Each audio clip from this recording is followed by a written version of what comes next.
MGR picture சார்பில் எம்ஜிஆர் முதலில் தயாரித்த, அதுவும் பகுதி கலர் நாடோடி மன்னன், எம்ஜிஆர் தான் கதாநாயகன் இரட்டை வேடத்தில். சரி, சரவணா ஃபிலிம்ஸ் அவர்களுக்கு முதல் வண்ணப்படம் படகோட்டி, கதாநாயகன் எம்ஜிஆர். ஆர்ஆர் பிக்சர்ஸ் டிஆர் ராமண்ணாவுக்கு முதல் வண்ணப்படம் பறக்கும் பாவை, அதிலும் கதாநாயகன் எம்ஜிஆர். தேவர் ஃபிலிம்ஸ் நிறுவனம் முதல் வண்ணப்படம் நல்ல நேரம், அதிலும் நாயகன் எம்ஜிஆர். ஏவிஎம் நிறுவனத்தினுடைய முதல் வண்ணப்படம் அன்பேவா, நாயகன் எம்ஜிஆர். சக்கரபாணி நாகிரெட்டி விஜயவாகினி கம்பைன்ஸ் அவர்களுக்கு முதல் வண்ணப்படம் எங்கு வீட்டு பிள்ளை, நாயகன் எம்ஜிஆர். ஆக எந்த நிறுவனமாகிலும் தென்னிந்தியாவில் முதல் வண்ணப்படத்தை உருவாக்கினால் அதற்கு நாயகன் எம்ஜிஆர். அந்த வகையில் ஜெமினி நிறுவனத்திற்கு முதல் கலர் படம் ஒளிவிளக்கு, நாயகன் எம்ஜிஆர்.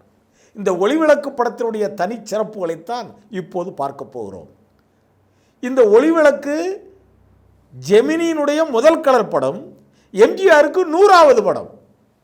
அதாவது ஒரு நடிகனுக்கு முதல் படம் முக்கியம், 25வது படம், 50வது படம், 75வது படம், 100வது படம், 125, 150, 175, 200.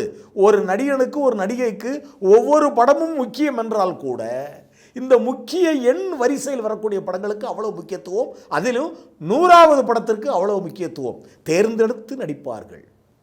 அந்த வகையில் எம்ஜிஆருக்கு 100வது படம் ஒளிவிளக்கு ஜெமினி. ஜெமினி எஸ்.எஸ். வாசன் தயாரித்த படம். எம்ஜிஆரினுடைய முதல் படம் சதி லீலாவதி, அதற்கு கதாசிரியர் இந்த ஜெமினி தயாரிப்பாளர் எஸ்.எஸ். வாசன் அவர்கள். எம்ஜிஆரின் முதல் படம் சதி லீலாவதிக்கு இந்த எஸ்.எஸ். வாசன் தான் கதாசிரியர். எம்ஜிஆரின் 100வது படம் இந்த எஸ்.எஸ். வாசன் தான் தயாரிப்பாளர். இவருக்கு இது முதல் கலர் படம். ஒளிவிளக்குக்கு அவ்வளோ இம்பார்ட்டன்ஸ் இருக்குது.